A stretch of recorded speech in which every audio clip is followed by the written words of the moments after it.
Welcome student.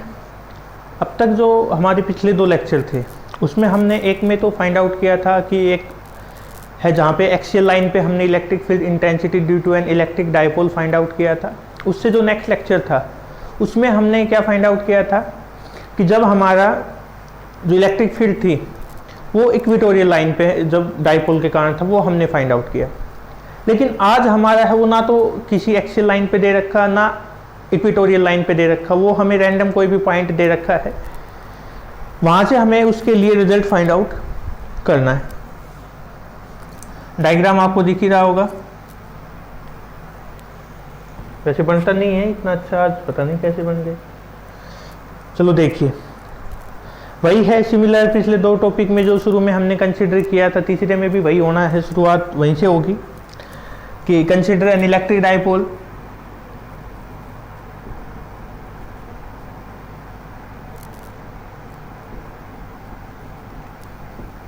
consider an electric dipole having electric dipole AB having dipole moment या having center O, 2 charge minus q and plus q separated by a small distance two a. The dipole moment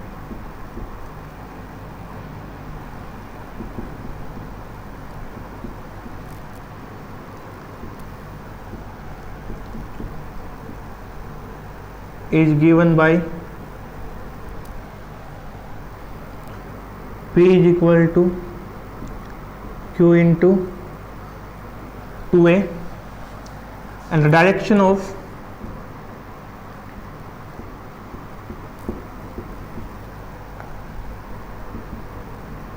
dipole moment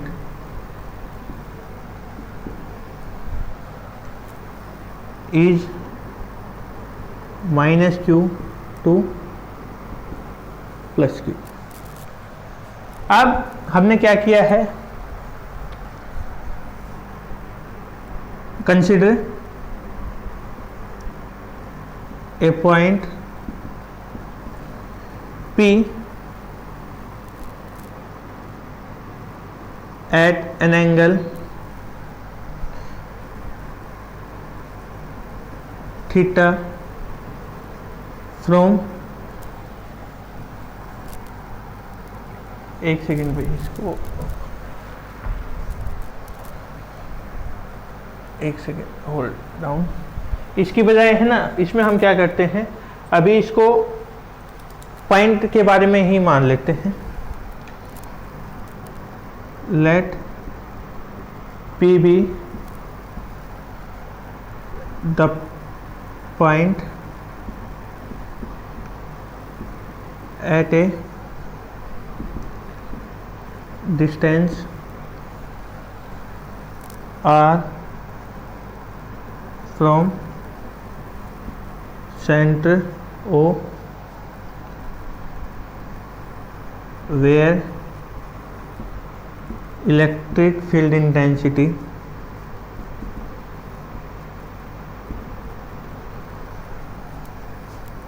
is to be determined।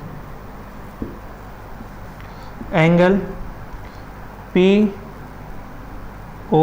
is equal to theta.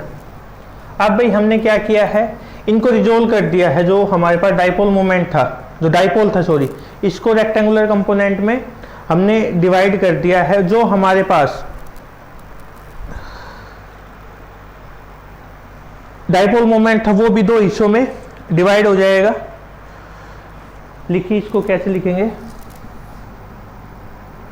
let resolve the vector AB into rectangular component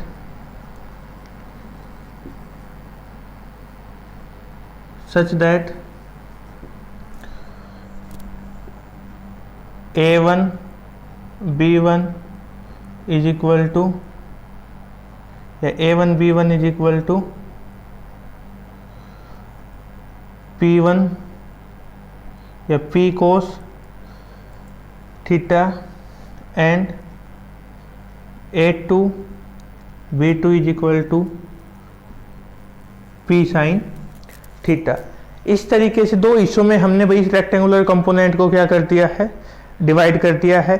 और E2 अब हम क्या है, जो E1 और E2 आपको दिख रही, ये हमने क्या मान ली, इलेक्ट्रिक फील्ड इंटेंसिटी है एट पॉइंट P, किसके कारण, डाइपोल A1 B1 और A2 B2।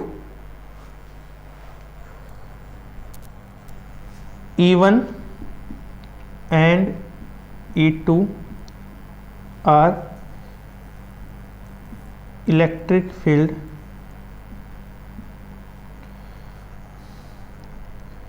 intensity at point P due to A1 B1 and A2 B2 respectively. ठीक है, आप यहाँ तक का स्क्रीनशॉट ले सकते हो एक बार, क्योंकि कुछ पोर्शन हमें इरेज करना पड़ेगा इसमें से।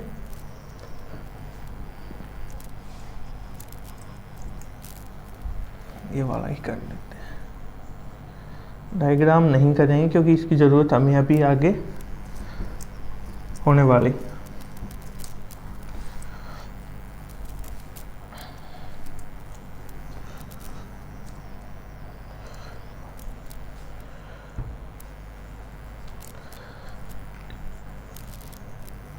अब इसके हिसाब से देखते भाई, A1 B1 के जो पॉइंट है P, वो एक तरीके से एक्सियल लाइन के ऊपर है, यही था हमारा टॉपिक, एक्सियल लाइन पे ऐसे ही हमने लिया था।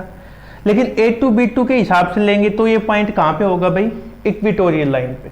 कहाँ पे होगा ये, इक्वेटोरियल लाइन पे। तो इसमें जो रिजल्ट यूज करेंगे हम A1 B1 के लिए वो एक्सियल लाइन वाला होगा, A2 B2 के लिए हम करेंगे वो कौन सा होगा, इक्वेटोरियल लाइन वाला। As point P lies at axial line of A1 B1, so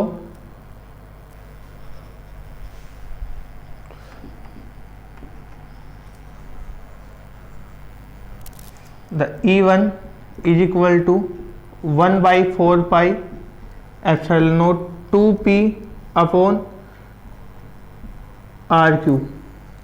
ये तो भाई वो था जो हमने पहले यूज किया था, लेकिन यहाँ पे भी हम इसका रेक्टेंगुलर कंपोनेंट देखेंगे तो यहाँ पे क्या आएगा, कोस थीटा, क्योंकि A1 B1 को हमने क्या माना था, P कोस थीटा। तो डाइपोल मोमेंट का भी कौन सा पोर्शन आएगा, P कोस थीटा। और किस डायरेक्शन में होगा ये, अलोंग PN। ये, और इसको आप इक्वेशन भी मान सकते हो, यहाँ पे हम इसको इक्वेशन फर्स्ट मान लेंगे। ठीक है, अब and point P lies at equatorial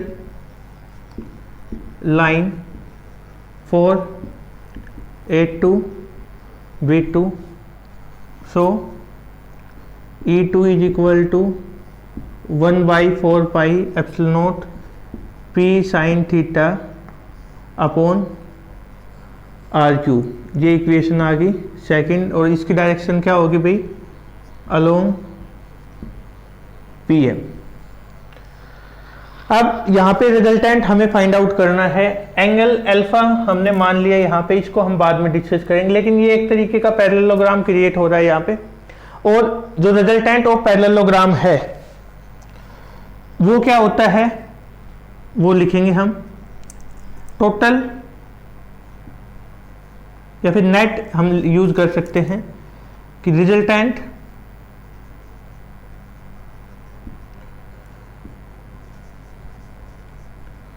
electric field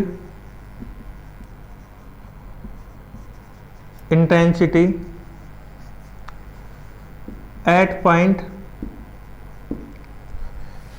P is given by E is equal to under root E1 का स्क्वायर प्लस E2 का स्क्वायर। अब आप कहोगे सर रिजल्टेंट तो हमारे पास ये होता है A square plus B square plus 2AB cos theta. भाई थीटा यहाँ पे 90 डिग्री है तो ये वाला पोर्शन हट गया, हमारे पास ए स्क्वायर प्लस बी स्क्वायर की वैल्यू ही बची। E इज इक्वल टू, अब E1 की वैल्यू लिखिए स्क्वायर करवा के, 4P square cos square theta upon 4 pi epsilon naught R cube, इस कंप्लीट का स्क्वायर मैंने लिख लिया, plus P square sine square theta upon 4 pi epsilon naught R cube, इसका भी मैंने स्क्वायर लिख लिया। अब भाई एक चीज़ आप साफ साफ देख रहे हो कि क्या कॉमन आ रहा है इसमें से। यदि हम कॉमन लेने जाए तो 4 pi epsilon naught R cube है वो सब में दिया हुआ है, सब में दिया हुआ है,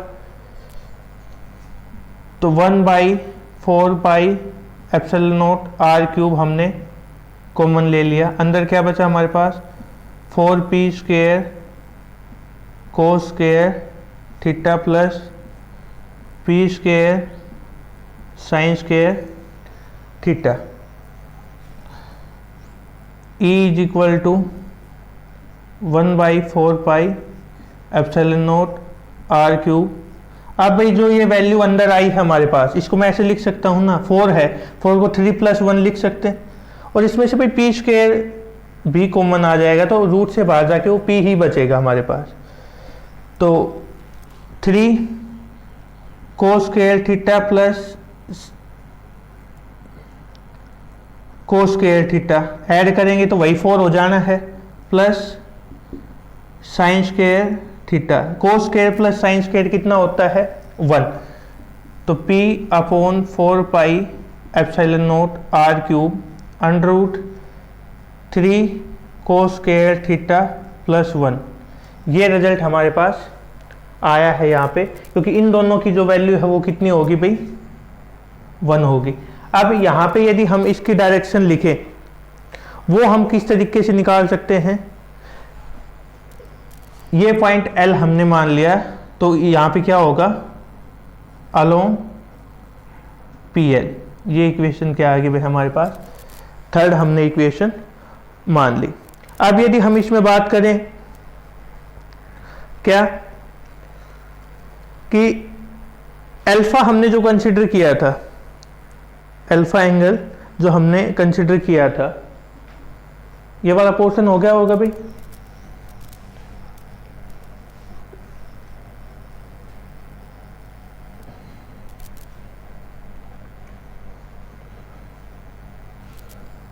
इसमें क्या है कि tan अल्फा, या फिर हम अल्फा क्या है एंगल LPN किसके इक्वल है भाई, अल्फा के इक्वल है, तो tan अल्फा, tan क्या होता है, ये इसका क्या होगा परपेंडिकुलर, ये क्या है बेस, ये किसके इक्वल होगा, सीधी सी बात है क्या होगा E2 अपॉन E1, किसके इक्वल आ गया भाई, क्योंकि परपेंडिकुलर अपॉन बेस हम इसके अंदर लेके चल रहे। E2 की वैल्यू क्या थी, P sine theta upon 4 pi epsilon naught R cube, और उसकी वैल्यू क्या है 4 pi epsilon naught R cube, क्योंकि अपॉन में करना था इसलिए हमने ये दोनों कैंसिल, पी से P, tan alpha is equal to 1/2 tan theta. ये जो रिजल्ट है ये हमें प्रोवाइड करेगा भाई क्या, डायरेक्शन उसकी किस एंगल के साथ हो जाएगी, और ये वाला जो है ये हमें उसकी मैग्नीट्यूड को रिप्रेजेंट करेगा। तो ये था हमारा जिसके अंदर हमने उसकी डायरेक्शन और मैग्नीट्यूड दोनों को ही फाइंड आउट किया है। इसको आप इक्वेशन 4 मान लेना। Equation 3 and 4 give us the magnitude and direction of electric field intensity at the point P। अब इसमें कुछ स्पेशल केस भी हम बना सकते हैं कि भाई एक तो क्या हो जाएगा कि जब थीटा हमारे पास कितना हो, थीटा हमने मान लिया 0 डिग्री। यदि हम स्पेशल केस और देखें इसके एक दो,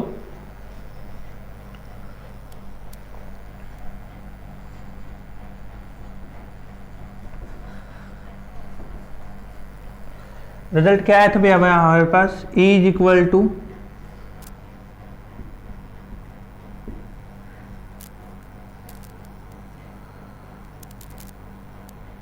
P upon 4 pi epsilon naught R cube 3 cos theta plus 1। Theta is equal to हमने क्या मान लिया 0, तो E इज इक्वल टू